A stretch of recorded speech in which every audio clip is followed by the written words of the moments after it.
हमारे व्यस्त जीवन में ईश्वर की आवाज। हम जो मांगते हैं उसके प्रति सजग और सतर्क रहें।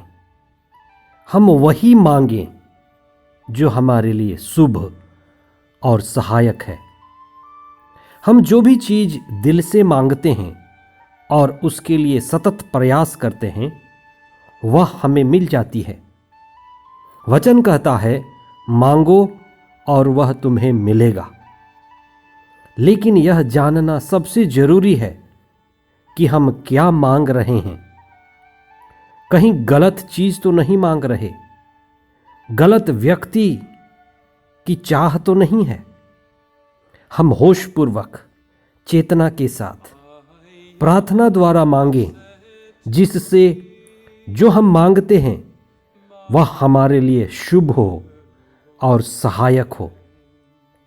वर्ष का पहला सप्ताह सामान्य काल 14 जनवरी 2022 शुक्रवार। पहला पाठ सामुएल का पहला ग्रंथ अध्याय 8 पद संख्याएं 4 से 7 तथा 10 से 22 तक। संत मार्कुस का सुसमाचार अध्याय 2 पद संख्याएं 1 से 12 तक। आज के पहले पाठ में हमें बड़ी महत्वपूर्ण शिक्षा दी गई है। पहल तो यह कि इस्राएली लोग, इस्राएली जनता दूसरे राष्ट्रों के साथ देखा देखी की जिंदगी जीने लगे। उन्होंने दूसरे जातियों को देखा, उन्होंने अगल बगल के राज्य और राजाओं को देखकर उनके नाम, उनके यश, युद्ध में उनके नेतृत्व, राजा का मान सम्मान, राज्य की भव्यता और उसके अधिकार,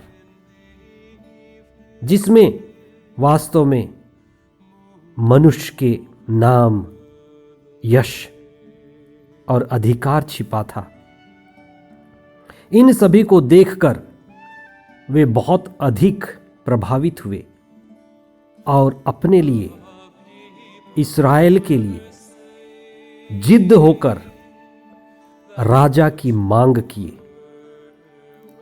लोगों के जिद करते देख ईश्वर ने नबी सामुएल से कहा कि उनके लिए राजा का अभिषेक करो। मिस्र देश से निकालकर उन्हें प्रतिज्ञात देश लाने वाले ईश्वर को वे स्वयं तिरस्कार कर दिए और अपने लिए मनुष्य मात्र राजा की मांग और जिद्दी के साथ चाह रखी। क्या होता है जब हम ईश्वर की मर्जी जानते हैं लेकिन उसका पालन नहीं करते, उसको पूरा नहीं करते? जब हम ईश्वर का तिरस्कार करते हैं तब हम ईश्वर की कृपा से वंचित हो जाते हैं। ईश्वर की संगति, ईश्वर की आशीष और ईश्वर का साथ हमसे छूट जाता है। इस्राएल के साथ भी यही हुआ। जो आदम और हेवा के साथ हुआ वही इस्राएलियों के साथ भी हुआ।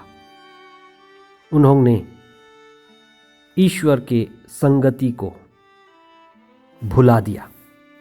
दूसरी महत्वपूर्ण बात, जैसे इस्राएल के लोगों में देखा देखी के जीवन जीने की बीमारी आ गई, वे स्वयं को, अपने राज्य को, इस्राएल को दूसरों के साथ तुलना करने लगे। आज हमें इस बात पर चिंतन करना है कि नकारात्मक तुलना कितना सही, कितना गलत है।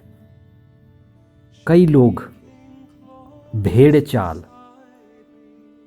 और भीड़ चाल में चलते हैं। बाजार, व्यापार और मीडिया इसकी तड़क भड़क, इसमें तुलना हमें बर्बाद करती है।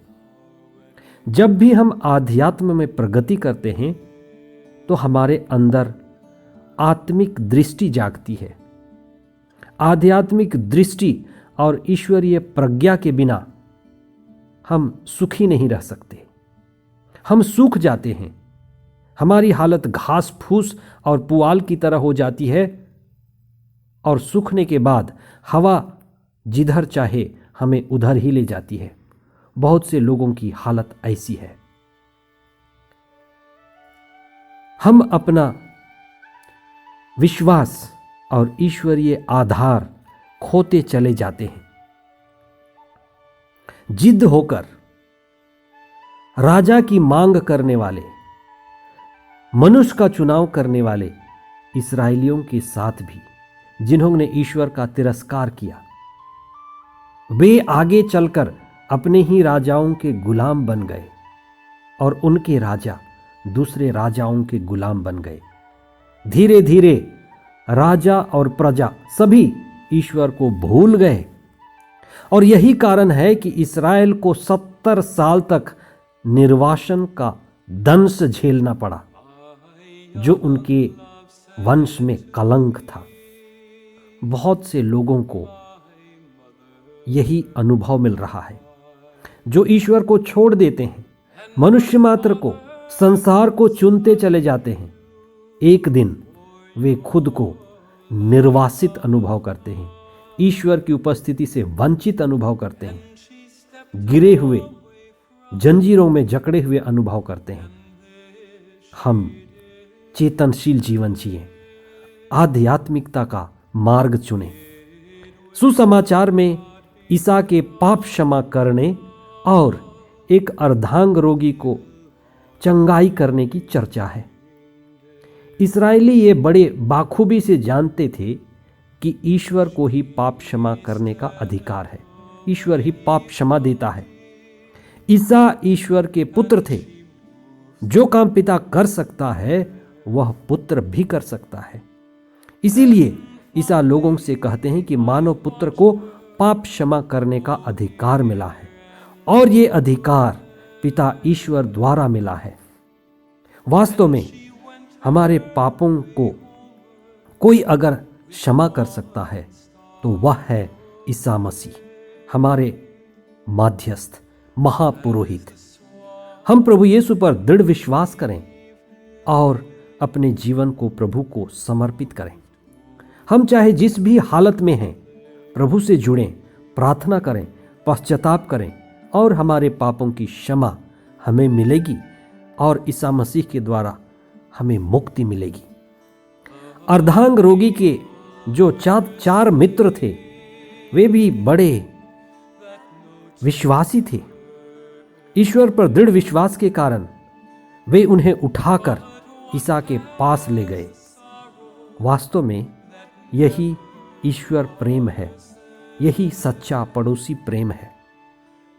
हमें केवल खुद नहीं बचना है, हमारी जिम्मेदारी है कि हम ज़्यादा से ज़्यादा लोगों को ईश्वर के पास पहुंचाने का माध्यम बने। ज़्यादा से ज़्यादा लोगों को सच्चाई के बारे में, ईश्वर के बारे में, सत्य के बारे में, आध्यात्मिक आनंद के बारे में लोगों को बताएं। अपने जीवन के द्वारा, अपनी प्रार्थना के द्वारा हम आध्यात्मिकता के मार्ग में ज्योति बने। आइए हम प्रार्थना करें। हे प्रभु, हमारी जीवन की शैली को सुधारने के लिए हमें कृपा दीजिए। हमारे जीवन की बेचैनी, अकुलाहट, व्याकुलता और कई तरह की बीमारियां हमारे जीवन शैली के बिगड़ने से आती हैं। हम आपसे प्रार्थना करते हैं कि हमें कृपा दीजिए कि हम आपसे जुड़ें, आपसे संयुक्त हों, आपके वचनों के द्वारा प्रज्ञा प्राप्त करें, हमें प्रकाश मिले, हम अपने बंधनों को देख सकें।